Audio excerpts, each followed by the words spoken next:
코로나 위기 속이지만은 우리 새 가족 한 분을 소개하겠습니다.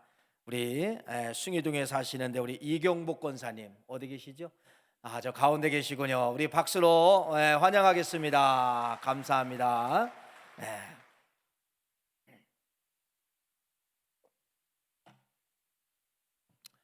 여러분, 성경에서 제일 중요한 단어가 무엇일까 생각 안 해보셨어요? 물론 다 중요하지요.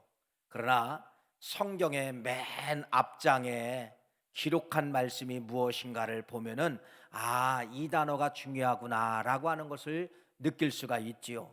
그것은 바로 무엇이냐면요, 성경 1장과 2장과 3장 맨 앞쪽에 있는 1장과 2장을 보면은 순종의 의력에 대해서 말씀을 하고 있고, 그 다음에 3장에 대해서는 불순종의 의력에 대해서 말씀을 하고 있다는 겁니다.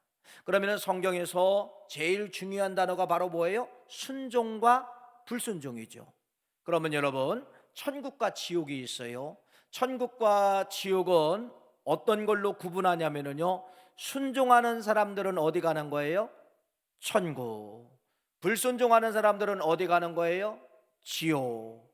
죄가 있지만은 하나님의 말씀을 믿고 예수님이 나의 모든 죄를 용서해 주셨다라고 믿는 사람들, 죄가 있지만은 믿는 사람들, 그 말씀에 순종하는 사람들은 어디 가는 거예요?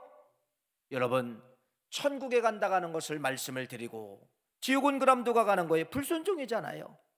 죄인들이 가는 곳이 맞지만은 하나님의 말씀을 믿지 아니하고 예수 그리스도의 십자가를 믿지 아니하고 예수 그리스도를 믿으면은 여러분 생명을 얻는다는 걸 믿지 않는 사람들이 가는 곳이 어딜까요? 그것이 바로 지옥이다, 이렇게 말씀을 드리면서, 그래서 어떤 단어가 그렇게 중요하다는 거예요? 순종과 불순종. 여러분, 이 말씀은요, 내가 주님 나라 갈 때까지 평생을 들어도 우리가 실은 다 지키지 못한다는 겁니다. 그렇기 때문에 우리가 순종과 불순종이 너무나도 중요하다는 것을 말씀을 드리며, 여러분, 순종하는 사람들이 가는 곳이 천국입니다. 순종하는 사람들이 들어가는 것이 천국입니다. 불순종하는 사람들이 들어가는 것이 지옥입니다. 이 사실을 기억하시기를 간절히 바라고, 그러면 우리가 일상에 돌아오면은 여러분, 하나님 말씀을 들을 때는 쉽지요. 그렇게 하겠습니다, 그렇게 살겠습니다, 쉽지만은 현장에 나가서 실제로 해보려면 쉬워요, 어려워요? 어렵단 말이에요.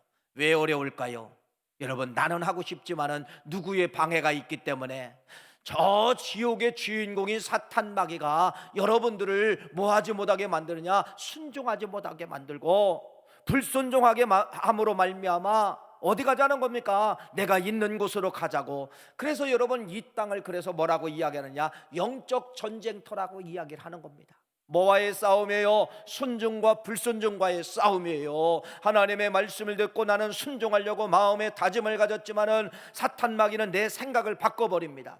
그래서 불순종하게 만듭니다. 하나님의 말씀을 거부하게 만듭니다. 이것이 쌓여지면 불순종의 사람이 되고, 이러한 사람들이 가는 곳이 어디라고요? 영원한 지옥으로 들어가게 된다는 것을 말씀을 드리죠.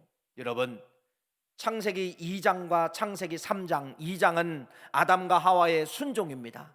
창세기 3장은 아담과 하와의 불순종으로 시작을 하고 있다는 것을 말씀을 드리죠. 아담과 하와가 순종합니다. 하나님 말씀에 순종합니다. 하나님만 바라봅니다. 하나님 앞에 기쁨만 드립니다. 하루에 24시간 나 하나님만, 존귀한 하나님만 쳐다보며 하나님이 무엇을 기뻐하실까? 예배를 기뻐하시는구나. 그래서 아담이 하와 할 수 있는 것은 바로 뭐냐면요, 무조건 여러분 하나님이 기뻐하시는 예배자의 삶을 사는 것이 창세기 2장 말씀이에요. 그러니까 순종과 하나님을 향하여 예배의 삶을 사는 것이 창세기 2장인데, 여러분, 창세기 2장에 환경이 나와요. 환경. 창세기 2장에 하나님이 만들어주신 여러분 자연이라는 환경이 있습니다. 거기 뭐 동물도 있을 수가 있고 식물도 있을 수가 있고 온갖 모든 환경들, 자연의 환경이 그대로 있어요. 잘 보세요. 창세기 2장에 아담과 하와가 하나님을 향하여 순종할 때, 여러분, 거기에 독사도 있고 거기에 사자도 있고 거기에 이리도 있고 거기에 호랑이도 있고 거기에 표범도 있고 모든 살아온 짐승들이 있었지만은 창세기 2장에 아담과 하와를 공격을 했을까요? 안 했을까요? 안 했단 말이에요. 희한하죠. 똑같은 환경인데 여러분, 거기 맹독을 가진 뱀도 있지만은 아담과 하와를 공격했을까요? 안 했을까요? 안 했다는 것입니다. 이 말은 바로 뭐예요? 창세기 2장에서 보여지는 순종할 때 여러분 누구도 도와준다는 겁니까? 순종할 때 여러분 자연도 도와주고 동물도 도와주고 환경도 도와준다는 것을 이미 창세기 2장 말씀에 정확하게 여러분 묵상해 보세요. 그것을 기록해 놓고 있다는 겁니다. 근데 한 장만 넘어가면 몇 장이냐면 3장이에요. 3장. 여러분 3장은 어떤 책입니까? 말씀을 지금 드렸잖아요. 불순종이에요. 아담과 하와가 죄를 지음으로 말미암아 하나님 말씀에 불순종하고 하나님 말씀을 무시하고 여러분 선악과 과일을 따먹음으로 말미암아 이제 죄가 들은 거예요. 창세기 3장은 여러분 죄의 시작이에요. 그런데 불순종한 장이 창세기 3장인데 아까 창세기 2장에 있었던 환경이 그대로 창세기 3장의 환경도 있습니다. 거기에 온갖 동물도 있습니다. 온갖 나무들도 있습니다. 온갖 여러분 가시나무도 있습니다. 엉겅퀴도 있습니다. 사자도 있습니다. 독사도 있습니다. 맹수들이 다 있습니다. 창세기 3장에서는 여러분 이 맹수들이 뭐를 하게 되느냐? 공격권을 가지게 된다는 겁니다. 2장에서는 공격하지 못하고 2장에서는 같이 여러분 같이 뛰어놀고 같이 여러분 놀면서 지냈던 이러한 동물이라 할지라도 내가 불순종을 하니까 창세기 2장과 3장을 말씀을 드리는 거예요. 창세기 3장에서는 불순종을 하니까 뭐가 되는 거예요? 맹독을 품게 만들고 발톱에서 여러분 독을 품게 만들고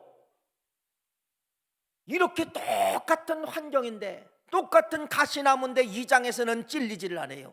그런데 똑같은 가시나무인데 어디서는 찔려요? 3장에서는 가시나무도 누구를 공격하느냐? 죄지은 아담과 하와를 공격하기 시작한다는 것을 말씀을 하고 있잖아요. 그래서 왜 순종과 불순종이 중요하느냐라고를 여러분 서두에서 말씀을 드리면서 불순종하면 여러분 공격 안 할 환경도 공격권을 가지게 된다는 것을 말씀을 드립니다. 순종하면 여러분 반대예요. 공격할 수 있는 환경이 있어요. 무서운 무기도 있을 수가 있어요. 무서운 기계 도구도 있을 수가 있어요. 그러나 그들도 뭐하느냐? 공격하지 않는다는 것입니다. 공격하지 않는다는 거예요. 어떤 때는 여러분들이 나에게 편리함을 주고 나에게 이로움을 주는 자동차가 있어. 자동차. 쉽게 설명해 봅시다. 이 자동차가 인간 살아가는데 얼마나 필요합니까?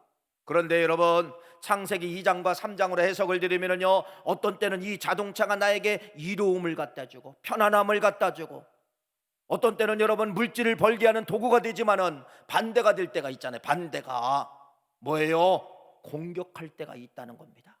여러분 2장과 3장을 통하여 말씀을 드렸잖아요. 무할 때 여러분 무할 때 똑같은 여러분 자연입니다. 똑같은 동물입니다. 똑같은 식물입니다. 창세기 2장에서는 절대로 순종만 했을 때는 공격하지 않았는데 창세기 3장에 와서는 불순종할 때는 뭐하느냐? 모든 조그만 엉겅퀴 하나도 인간을 공격하는 그러한 도구가 되었다는 것을 말씀을 드리죠.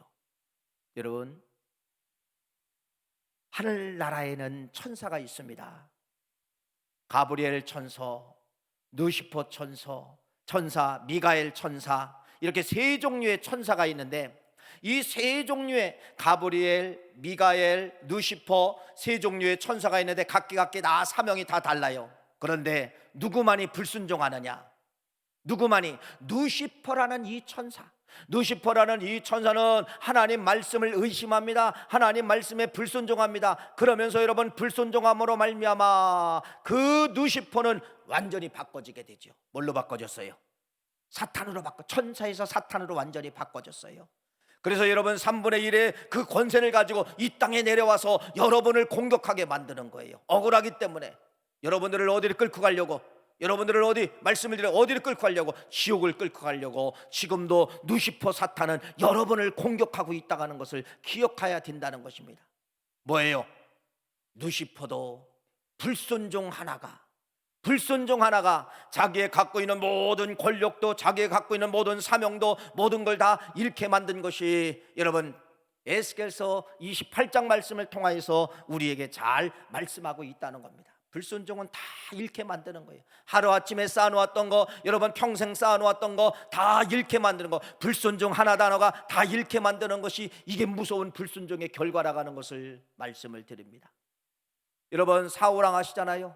사울왕 여러분 얼마나 멋진 사람을 선택을 받았습니까? 그러나 이 사울왕의 가정이 나중에 다 패망하잖아요. 자신도 죽고 여러분 다 아들도 죽고 패망하게 되는 것이 사무엘상 31장 말씀에 기록되어져 있는데, 그 사울왕의 패망을 보세요. 뭐 때문에 그래요? 불순종. 여러분 제사할 수 있는 그 권세를 자기도 할 수 있다고, 여러분 사무엘이 오기 전에 늦 더디 온다고 자기가 제사를 드림으로 말미암아 하나님의 불순종에 제사가 들어가게 된 것이에요. 그래서 그 유명한 말씀, 순종이 제사보다 낫다라는 그러한 말씀이 사무엘서 말씀을 통하여서 기록하고 있는 겁니다. 여러분 그러니까 이 불순종은 지금까지 모든 걸 쌓아놓은 거 하루아침에 다 잃게 만드는 것이 바로 뭐예요?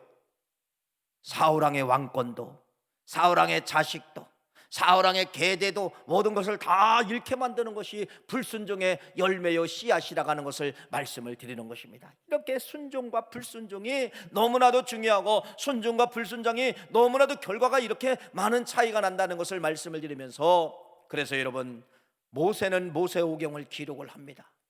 모세는 모세오경을 기록을 하면서 하나님과 직접 대면도 해보았고 음성도 들어보았고 하나님의 속성을 아는 거예요. 모세가 하나님의 속성을 아는 거예요. 하나님은 어떤 분이시냐 이걸 알았어요. 하나님은 어떤 분이시냐, 하나님은 다른 거 다 있지만은 하나님은 순종을 제일 좋아하시는 분이라는 것을 알고서 신명기 말씀을 기록하는 것. 신명기라고 하는 것은 바로 뭐냐면 새로운 땅에 들어가서 지켜야 될 법전, 이게 신명기예요. 광야를 벗어나서 이제는 가나안 땅에 들어가는데, 가나안 땅에 들어가면 너희들 제발 이것을 부탁한다, 부탁의 내용서예요. 너희들 절대로 가나안 땅에 들어가면은 1번 순종, 2번 순종, 3번 순종, 너희들이 1번부터 100번까지 나가면은 끝까지 너희들이 순종해야만이 된다라고 하는 것을 말씀하면서, 그 유명한 말씀 여러분 아시잖아요. 신명기 28장 말씀 얻어야 될 그러한 복이 있어요. 그건 바로 뭐예요? 순종할 때 어떤 복을 주십니까? 신명기 28장 1절부터 7절 말씀 너무나도 잘 아시는 말씀, 외우시는 말씀이잖아요. 세계 모든 민족 위에 뛰어나게 하실 것이고, 성읍에서도 복을 받고 들에서도 복을 받게 하실 것이고, 네 몸의 자녀와 네 토지의 소산이 복을 받게 될 것이고, 네 짐승의 새끼와 네 모든 우리의 양들이 복을 받게 해주실 것이고, 떡광주리에서 복을 받게 하실 것이고, 네가 들어와도 복을 받고 나가도 복을 받고, 적군이 쳐들어왔지만은 7걸로 도망갈 것이고, 다 좋은 말씀을 신명기 28장 말씀에 기록해 놓았어요. 뭐하면은? 순종하면은 이게 모세의 가슴입니다. 모세는 여러분 그래서 하나님의 마음을 읽고 하나님의 속성을 알기 때문에 순종만 하면 인생의 문제는 다 풀어진다. 순종만 하면은 여러분 인생에 얽혀있던 모든 것은 다 여러분 풀어지는 그러한 역사가 나타난다는 것을 이 모세는 알고, 이스라엘 백성들에게 너희들이 지켜야 할 것은 아멘, 너희들이 지켜야 할 것은 오직 순종, 너희들이 지켜야 할 것은 오직 예스맨, 이것을 모세는 이스라엘 백성들에게 잘 말씀하고 있다는 것을 말씀을 드립니다. 여러분 다니엘서 보면은요, 다니엘과 사드락과 메삭느고가 여러분 금신상을 만들어 놓고, 이 바벨론 이 사람들이 금신상을 만들어 놓고 누구든지 저 신상에 절하지 않으면은 풀무불에 집어던지는 그러한 조약을 만들어 놨어요. 누가 걸려들었어요? 사드락과 메삭과 아벳느고가 거기에 빠져들어간 겁니다. 풀무불에 들어갔어요. 여러분 풀무불입니다. 용광로불보다도 더 무서운 불구덩이에요. 쇠를 녹이는 그러한 무서운 불구덩이지만은 여러분 사람의 몸이 들어가면 여러분 1초도 안 돼서 완전히 다 녹아버리는 것이에요.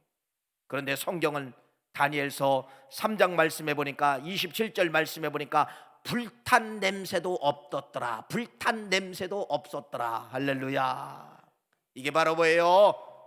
순종하는 사람에게는 누가 내려온다는 거예요? 순종하는 사람의 하나님이 개입하여 주시고, 순종하는 사람의 성령이 내려오셔서 직접 도와주시고, 성령이 주관자가 되어주셔서 우리의 몸을 타지 못하도록, 우리의 몸을 여러분 어떤 독이, 어떤 맹독이, 어떤 코로나가 공격한다 해도 공격 못 당하도록 공격은 해요. 그러나 성령이 역사하면 여러분 공격을 해도 공격 당하지 못하도록 하나님께서 성령의 능력을 부어주셔서 우리를 지켜주시고, 할렐루야. 그래서 그렇게 말씀을 드렸잖아요. 불탄 냄새도 없었더라. 누구 실력이에요? 사드락과 메삭과 아벳느고 실력이에요? 아니에요. 누구 실력이에요? 하나님의 성령의 능력을 보내주셔서 뜨거운 용광로보다도 더 뜨거운 그 불을 이길 수 있는 그러한 능력을, 여러분 전신갑주를, 하나님이 영적 전신갑주를 입혀주심으로 말미암아 불탄 냄새도 없도록 하나님께서 만들어 주셨다고 하는 것을 말씀을 드립니다. 불이 이깁니까? 살이 이깁니까? 여러분 말이 안 돼요. 살이 어떻게 불을 이깁니까? 그런데 불탄 냄새도 없었더라. 뭐예요? 순종하면 성령의 능력이 내려온다는 겁니다. 순종하면 성령의 능력이 우리의 모든 열악한 조건을 여러분 감싸주시고 이기게 해주신다고 하는 것을 말씀을 드리잖아요. 다니엘서 6장 여러분, 다니엘이 사자굴에 들어갔어요. 왜 들어갔어요? 절하지 안에서 들어갔습니다. 죽을까요? 살을까요? 사자와 싸워서 이길 사람이 있어요? 없어요? 없어요. 그런데 누가 이깁니까? 다니엘이 이겼잖아요. 사자굴에서 살아나오는 그러한 역사가 나타나게 된 것입니다. 그래서 여러분 성경은 우리들에게 100번이고 1000번이고 10,000번이고 지류에도 순종 이것을 우리에게 끝까지 집약적으로 가르쳐주고 알려주고 있는 것이 성경의 전체 내용임을 말씀을 하고 있다는 것이죠. 그러면 여러분 순종 좋습니다. 여러분 순종을 그러면 모델이 있어야 돼요. 어느 분을 여러분들이 모델로 순종의 사람으로 여러분들이 살아갈 것인가라면요, 오직 예수님의 순종의 모델을 갖고 승리하시는 역사가 있기를 간절히 바랍니다. 누구를 닮자는 겁니까? 예수님도 순종하셨다니까요. 예수님, 여러분, 그래서 예수님의 세 가지 순종을 여러분에게 말씀을 드리려고 하는데, 예수님은 어떤 조건에서든지 뭐를 선택하느냐? 순종을 선택했다고 하는 것을 말씀을 하고 있습니다. 조금 지나가서 순종할 수 있지만은 현실적으로 예수님은 가장 어려울 때 선택권이 주어지는 거예요. 먹을 것과 순종, 쉬는 것과 순종. 여러분 예수님은 과감하게 먹는 거 포기하고, 여러분 쉬는 거 포기하고, 뭐를 선택하느냐? 배고파도 순종을 선택하시는 예수님의 모습을 여러분들에게 먼저 말씀을 드리려고 합니다. 그것이 요한복음 4장에 나타난, 여러분 잘 아시는 것처럼 수가성 여인의 사건입니다. 우리 한번 말씀을 읽어볼까요? 요한복음 4장 6절 8절 말씀 한번 같이 한번 읽어보겠습니다. 시작. 거기 또 야곱의 우물이 있어라. 예수께서 길 가시다가 피곤하여 우물 곁에 그대로 앉으시니 때가 6시쯤 되었더라. 사마리아 여자 한 사람이 물을 기르러 왔음에 예수께서 물을 좀 달라 하시니, 이는 제자들이 먹을 것을 사러 그 동네에 들어갔음이로라. 아멘. 여러분 요한복음 4장 지금 읽은 6절부터 8절 말씀까지 보면은요, 두 가지 단어가 나옵니다. 첫째는 예수님의 상황이 나오는데 그 상황에 대해서 말씀하고 있어요. 예수님의 상황은 지금 어떤 상황이냐? 매우 지쳐 있고 피곤한 상황이다. 두 번째, 예수님은 지금 어떤 상황이냐? 매우 배고픈 상황이다. 여러분, 피곤하고 배고프다, 이 말을 한번 묵상해 볼까요? 피곤하고 배고프다.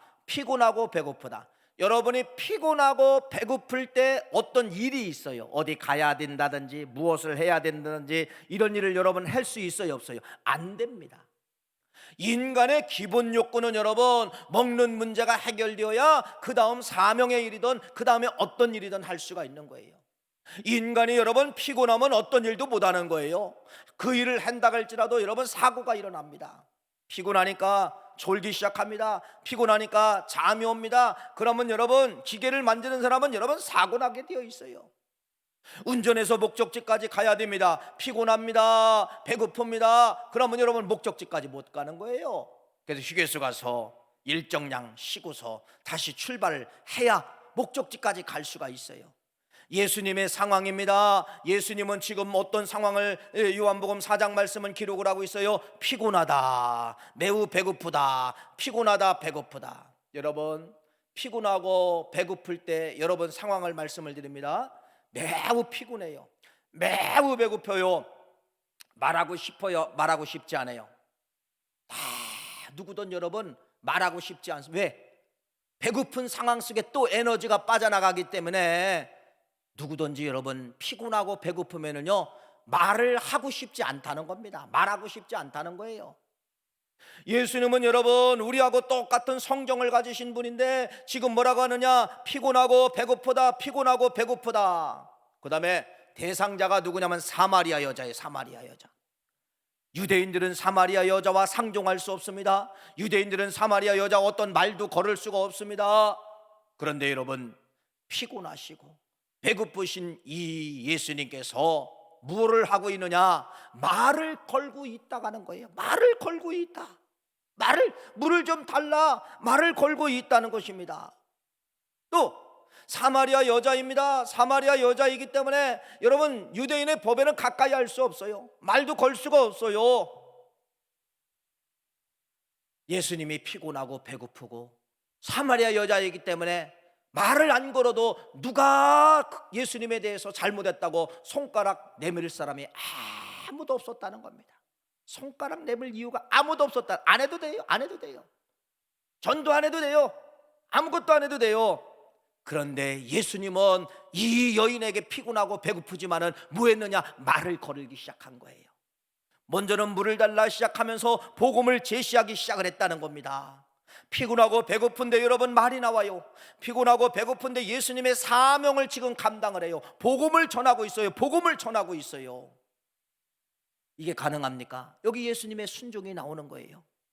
그래서 왜 예수님께서 이렇게까지 할 수밖에 없었느냐? 내 뜻, 내 몸은 아니에요. 내 몸은 말 걸고 싶지 않아요. 내 몸은 들어놓고 싶지만은 예수님께서 이렇게 말씀합니다. 요한복음 4장 34절 말씀 한번 화면에 나오죠? 우리 한번 같이 한번 읽어볼까요? 시작. 예수께서 이르시되 나의 양식은 나를 보내신 이의 뜻을 행하며 그의 일을 온전히 이루는 것이니라. 뭐라고 합니까? 나를 보내신 이의 뜻을 행하며, 나를 보내신 이의 뜻을 행하며, 이건 바로 뭐예요? 하나님이 예수님에게 말을 걸었다는 겁니다. 무슨 말을 걸었다는 거예요? 피곤하지만은 저 여인과 접촉하라. 피곤하지만은 저 여인에게 복음을 제시하라. 여러분, 예수님의 육신은 아무 말도 하고 싶지 않지만은 말을 했어요. 여러분, 그것은 바로 누구 때문에 그렇다는 거예요? 하나님이, 아버지 하나님이 나에게 뭐 했다는 겁니까? 뜻을 행하여 말씀하시니까 나는 그의 말에 순종하여 나는 그 여인에게 뭐 했다는 겁니까? 말을 걸었다. 그 말씀이에요. 말을 걸었다. 그러면은 첫째로 예수님의 순종을 발견하게 되죠.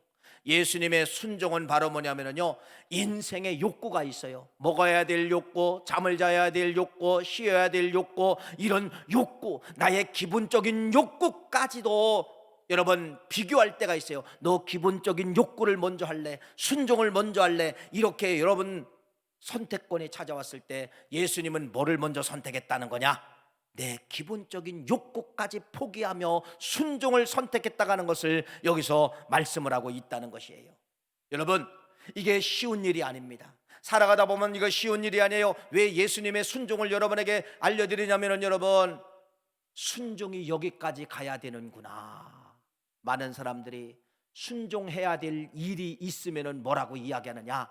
욕구부터 채우게 옵니다. 예를 들어 아무개 권사님 전도하러 나오세요. 그러면 여러분 밥을 막 준비하다가 오시는 권사님 있어요, 없어요? 없단 말이에요. 밥 해놓고요, 밥 먹고요, 뭐 하고요, 설거지하고요, 뭐 하고요. 여러분, 예수님은 뭐 하느냐? 쉽게 말하면 그런 거예요. 밥 하려고 준비하고 있는데 교회에서 전화가 온 거예요. 권사님, 집사님, 지금 전도에 손길이 부족한데 전도하러 오세요. 그러면 어떻게 하는 거예요? 쌀 씻는 거 다 내버려두고 덮어놓고 일본 어디로 달려왔다? 교회로 달려왔다. 이렇게 쉽게 여러분들에게 설명을 드릴 수가 있다는 것이에요. 욕구까지 포기하면서 순종하시는 예수님. 그래서 순종이라는 것은 바로 무엇이냐면요, 자기 희생이에요. 자기 희생, 자기 권리까지 내려놓을 수 있는 희생, 먹는 것까지 내려놓고 희생하시는 이 예수님의 순종을 여러분들에게 소개하고 있다는 겁니다. 그래서 예수님은 제자들에게 이렇게 말을 합니다. 오늘 본문 말씀, 오늘 요한복음 4장 32절 말씀부터 34절 말씀까지를 한 번 더 읽겠습니다. 이렇게 소개하고 있죠. 32절 말씀 읽어봅시다. 시작. 이르시되 내게는 너희가 알지 못하는 먹을 양식이 있느니라.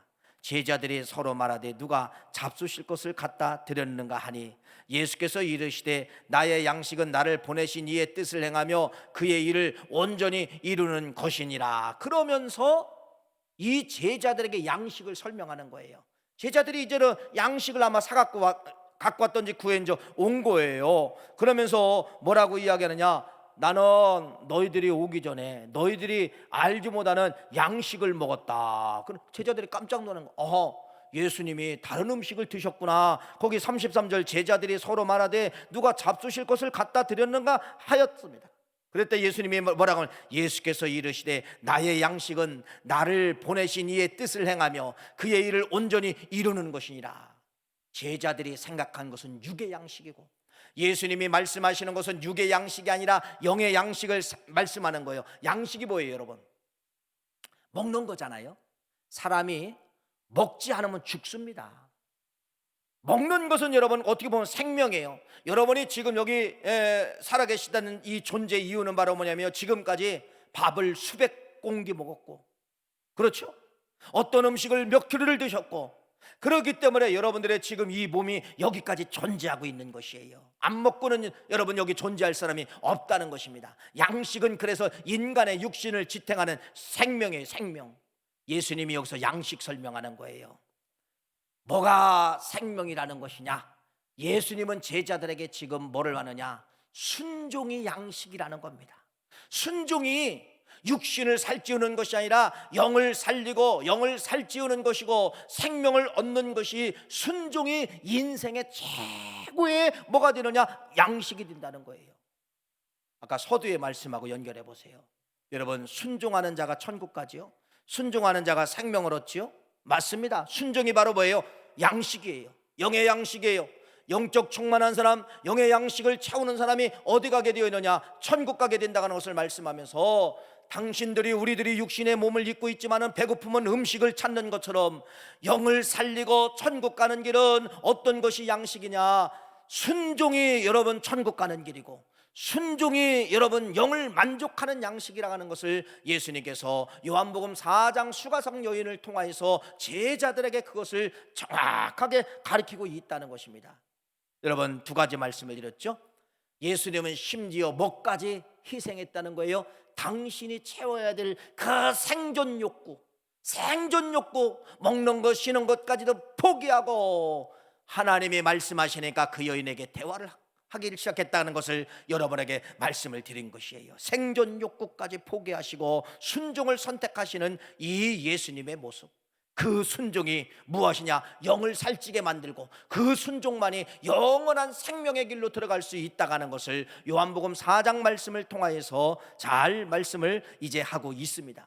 자, 그러면서 이제 요한복음 6장에 넘어가면은 어떤 사건이 있냐면은 여러분 38년 된 환자를 살리시는 그러한 사건이 있어요.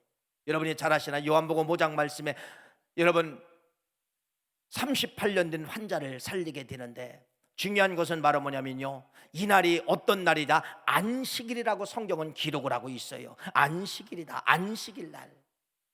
보세요, 여러분, 예수님이 안식일법 모르신 분 아니에요. 안식일법이 얼마나 위험하다는 것을 예수님이 아셨어요. 오늘 안 고치고 내일 고쳐줘도 됩니다. 그런데 예수님이 의도적으로 안식일 날 이 38년 된 환자를 고칩니다. 안식일 날 환자를 고칩니다. 그런데 이게 웬일입니까? 예수님이 아시는 것이 찾아왔다는 겁니다. 내가 이 안식일 날 일하면 안 되는데 이날 일한 것 때문에, 저 환자를 살린 것 때문에 어떤 고통이 찾아왔을까요? 성경은 말씀합니다. 요한복음 5장 16절 말씀 이렇게 기록하고 있어요. 한번 같이 한번 읽어볼까요? 그러므로 안식일에 이런 일을 행하신다 하여 유대인들이 예수를 박해하게 된지라. 잘 보세요. 유대인이 나와요. 유대인이 누구를? 예수를 박해하기 시작했다는 겁니다. 뭐 때문에? 안식일 날 이 사람을 고친 사건 때문에. 이게 시작이에요. 여러분, 요한복음 5장에 이 안식일 날 이 환자를 고친 걸 통하여서 뭐가 찾아오기 때문에 박해가 바로 뭐예요? 결국은 나중에 박해가 뭐가 됩니까? 결국은 십자가에 죽이는 결과까지 가게 되는 것이에요. 그렇죠. 이 사람의 일을 통하여서 그렇게 시작이 됐다는 겁니다. 거기에 이제 쌓여가지고 결국은 재판받고 예수님이 십자가에 돌아가시게 되신 것이에요. 왜 예수님은 안식일 날 안 하셔도 되는데, 뭐 다음날 하셔도 되는데, 왜 굳이 예수님은 그 위험한 요소를 알고 있으면서도, 이런 박해가 있을 줄 알고 이런 죽음의 위험이 있으신 것을 알고 있으면서도 왜 꼭 안식일 날 이 환자를 고쳤을까? 전날 고치든지 훗날 고치면 되는데 왜 안식일 날 고쳤을까? 여러분 보세요. 왜 고쳤을까요? 이것도 역시 예수님의 뜻이 아니었다는 것을 설명하고 있습니다. 그것이 요한복음 5장 19절 말씀이에요. 한번 요한복음 5장 19절 말씀 읽어보세요. 전적으로 예수님의 뜻이 아니라 아버지의 뜻 때문에 그랬다는 것을 고백을 합니다. 시작. 그러므로 예수께서 그들에게 이르시되 내가 진실로 진실로 너에게 이르노니 아들이 아버지께서 하시는 일을 보지 않고는 아무것도 스스로 할 수 없나니 아버지께서 행하시는 그것을 아들도 그와 같이 행하느니라. 아버지께서 하시는 일을 보지 않고는 스스로 할 수 없나니 아버지께서 행하시나니 나는 그것을 했다는 겁니다. 아버지께서 시키니까 나는 안식일날 죽음이 있어도, 안식일날 고통이 있어도 나는 그 일을 행했다는 것을 말씀을 하고 있는 것이에요. 전적으로 뭘 보여주고 있는 거예요? 여러분, 죽음이라는 단어 예수님이 알아요. 안식일날 일하면 죽음이 시작된다는 걸 알아요. 알지만은 하나님이 하라고 하니까 순종한 겁니까? 뭐하고 바꾼 거예요? 결국은 여러분 뭐하고 바꾼 거예요? 죽음하고 순종하고 바꾸시는 예수님의 모습을 읽을 수가 있다는 겁니다. 여러분이 어떤 순종 하나의 결과 때문에 당신이 위험에 처하고 감옥에 가고 여러분 핍박을 당하고 여러분이 죽는다고 하면요, 그것을 알고 있다면 이순종할 수 있어요, 없어요? 이순종하면 당신 감옥 가. 이순종하면 당신 손해가 이만큼 나. 이순종하면 당신은 죽어. 알고서 순종할 사람 있어요, 없어요? 없어요. 예수님은 알고 순종했다는 겁니다. 죽음을 알고 순종했다는 겁니다. 죽음과 순종과 무엇을 선택할래? 예수님에게 물어보신다면 예수님은 이렇게 말합니다. 나는 죽음을 선택하는 것이 아니라 나는 순종을 선택하겠다는 거예요. 이것이 예수님의 순종임을 말씀하고 있습니다. 그 정도 순종이 가치가 있다는 거예요. 예수님이 우리에게 말씀하시는 것처럼 인간의 육신은 죽어도 순종을 붙잡고 순종을 선택하면 그만큼 가치가 있다는 거예요. 뭐를 하셨을까요? 여러분, 순종하면 어디 가는 거예요? 천국. 순종하면 뭐예요? 양식, 생명. 이걸 아셨기 때문에 죽음이 와도 배고픔이 와도 예수님은 생리적인 욕구를 포기하고 순종을 붙잡고, 죽는 줄 알면서도 그것을 포기하고 뭐를 붙잡고? 순종을 붙잡으신 분이 누구냐? 예수님의 순종이다. 이렇게 여러분들에게 넓은 의미에 예수님은 이렇게까지 순종하셨구나라는 것을 여러분에게 설명을 드리면서, 왜 예수님이 그걸 그렇게 순종하셨습니까? 뭐예요? 성경 전체의 집약적인 것을 예수님은 아셨기 때문에 그렇다는 겁니다. 어떤 이유이든지 여러분, 순종과 선택권이 주어졌을 때 과감하게 배고픈 문제를 포기하고 순종 붙잡을 수 있습니까? 여러분, 감옥 가는 일이 있어도 순종 붙잡을 수 있습니까? 그러한 위대한 순종의 가치를 여러분들에게 예수님을 통하여서 여러분들에게 알려드리는 것입니다. 세 번째, 예수님의 순종이 나옵니다. 예수님은 신성과 인성을 다 갖고 계신 분이에요. 이 땅에 오셨지만은 인간으로 오셨어요.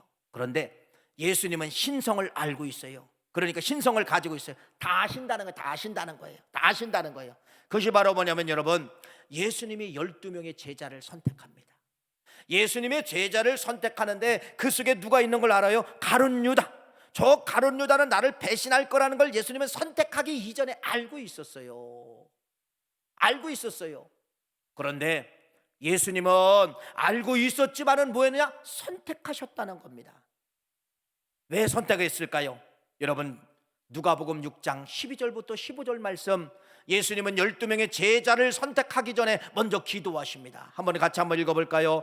누가복음 6장 12절 13절입니다. 시작. 이때에 예수께서 기도하시러 산으로 가사 밤이 새도록 하나님께 기도하시고 밝음에 그 제자들을 부르사 그 중에서 12를 택하여 사도라 칭하셨으니 기도하셨어요. 여러분, 이 사람을 빼달라고 기도한 게 아니에요.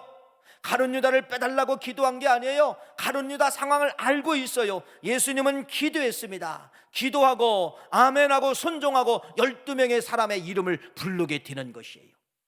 당신 마음에는 안 맞는 사람이 있어요. 내 뜻이 아닌 사람이 있어요. 그런데 12명의 사람을 이름을 부를 때 거기 누구도 이름을 불러지게 되느냐? 가룟 유다도 불러지게 된다는 겁니다. 뭐 때문에 그럴까요? 순종입니다. 기도에 대한 순종입니다. 내 뜻을 관철하시는 예수님이 아니라 내 뜻을 내려놓고 하나님의 뜻을 관철하는 것이 예수님의 순종이라고 하는 것을 말씀을 드려요. 내 뜻이라면 여러분, 기도하다가 하나님과 씨름해야 되죠. 하나님, 가룟 유다는 아니에요. 하나님은 그래도 가룟 유다는 해야 된다. 하나님, 그래도 아니에요. 나는 할 수 없어요. 이것과 싸워야 되는데 아니에요. 가룟 유다가 아니라는 것을 알았지만은 기도하다가 하나님이 가룟 유다까지 포함시킨 것을 알고 예수님은 12명의 제자의 이름을 부르고 있다는 것을 말씀을 드리는 것입니다. 예수님의 진정한 여러분 순종은 바로 뭐예요? 내 뜻을 죽이는 것이, 내 생각을 내려놓는 것이 참된 순종이라고 하는 것을 세 번째 순종을 통하여서 말씀을 드리는 것입니다. 왜 그랬을까요? 요한복음 5장 30절 말씀을 한 번 더 읽겠습니다. 왜 그랬을까요? 왜 예수님은 알면서 왜 그랬을까요? 30절 말씀 시작. 내가 아무것도 스스로 할 수 없노라. 듣는 대로 심판하노니 나는 나의 뜻대로 하려 하지 않고 나를 보내신 이의 뜻대로 하려 함으로 내 심판은 의로우시니라. 나의 뜻대로 하려 하지 않고 나를 보내신 이의 뜻대로 하고 싶다는 겁니다. 예수님의 순종입니다. 예수님의 순종은 여러분, 내 뜻을 관철하는 것이 아니라 내 뜻을 내려놓고 아버지 하나님의 뜻을 붙잡는 것이 순종이라고 하는 것을 말씀하면서 이제 오늘 본문 말씀이에요. 요한복음 8장 말씀 28절 한 번 더 읽어보겠습니다. 뭐라고 이야기하느냐? 시작. 이에 예수께서 이르시되 너희가 인자를 든 후에 내가 그인 줄 알고 또 내가 스스로 아무것도 하지 아니하고 오직 아버지께서 가르치신 대로 이런 것을 말하는 줄도 알리라. 할렐루야. 그러니까 예수님의 모든 순종을 찾아보면요, 당신이 하고 싶은 거 한 것이 없다는 겁니다. 배고프면 먹고 싶잖아요. 졸리면 잠을 자고 싶잖아요. 피곤하면 눕고 싶잖아요. 이건 내가 하고 싶은 거예요. 아버지가 말합니다. 피곤하지 아들아 얘기하라. 피곤하지 저 여인과 말을 걸어라. 복음을 전하라. 여러분, 이것이 예수님의 순종이라고 하는 것을 말씀을 드립니다. 결론은 이런 말씀을 드리고 싶어요. 여러분, 창세기 2장과 3장을 설명을 드렸어요. 순종과 불순종 설명을 드리면서 3장에 내가 불순종할 때 그렇게 나를 도와줬던 환경들, 그렇게 나를 도와줬던 자연환경, 그렇게 나를 도와줬던 어떤 무생물들, 이런 것까지도 내가 불순종하기 시작하면 뭐하기 시작하느냐? 공격하기 시작한다는 것을 여러분에게 말씀을 드렸죠.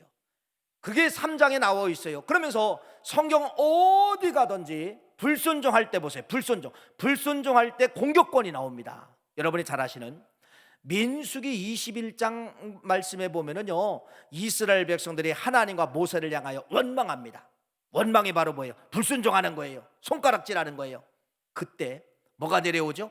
불뱀이 내려와서 막 물어 죽입니다. 불뱀이 내려오는 거예요. 이게 바로 뭐예요? 불순종할 때 여러분 이상한 불뱀까지 내려와서 공격하게 만드는 하나님의 무서운 심판을 우리가 볼 수가 있다는 겁니다. 불순종할 때 자연도 우리를 도와주지 않아요. 불순종할 때 내가 끊는 사물도 나를 도와주지 않는다는 겁니다. 단적인 예를 들어볼까요? 바늘이라고 하는 것이 우리에게 얼마나 이롭고 필요합니까? 옷이 뜯어지면 꼬매야 되잖아요. 불순종의 사람은 그 바늘 하나가 나를 공격하게 만든다는 거예요. 여러분, 못이라고 하는 것이 얼마나 이롭습니까? 집을 지을 때 못이 필요합니다. 그러나 이렇게 생각할 수 있어요. 불순종하면은 그렇게 유용하게 쓰였던 못 하나도 나를 뭐하느냐? 공격하게 만든다는 거예요. 망치 하나도 나를 공격하게 만든다는 것입니다. 여러분, 지나가다가 어떤 사람이 돌뿌리에 넘어질 사람이 누가 있어요? 성경은 이렇게 이야기합니다. 네가 불순종의 사람으로 계속 머물르면은 하찮은 돌뿌리 하나도 너를 넘어지게 만드는 것이에요. 앞으로 넘어지면 괜찮지만은 뒤로 넘어지면 결과가 어떨까요? 여러분, 상상할 수가 없잖아요. 돌뿌리 하나가 인생을 여러분 칠 수가 있다는 것을 말씀을 드립니다. 등산하다가 나뭇가지 얼마나 많습니까? 여러분, 성경에 대해서 그냥 말씀하는 거예요. 불순종의 사람은 하찮은 나뭇가지 하나가 나를 공격한다는 겁니다. 치고 간 줄 알았는데 앞사람이 툭 치고 간 나뭇가지 하나가 눈을 공격할 수도 있어요. 그런 일이 많이 있잖아요, 실제로. 이게 바로 뭐예요? 자연까지도 불순종의 사람을 향하여 창세기 3장 말씀은 공격하고 있고, 민수기 21장 말씀은 이스라엘 백성들이 하나님과 모세를 향하여 원망할 때 공격했다고 하는 것을 말씀을 드립니다. 오늘 이 말씀을 통하여서 여러분 꼭 붙잡아야 될 단어가 그래서 뭐예요? 순종. 그래서 순종은 양식이 되는 거예요. 그래서 순종은 생명이 되는 거예요. 그래서 순종은 천국 가는 길이 되는 것이에요. 그래서 예수님의 순종을 여러분에게 알려드렸습니다. 힘든 순종이지만은 예수님의 순종, 여러분 이 순종을 붙잡고 생명길로 들어가시는 우리 9월 가족 되시기를 간절히 축원합니다.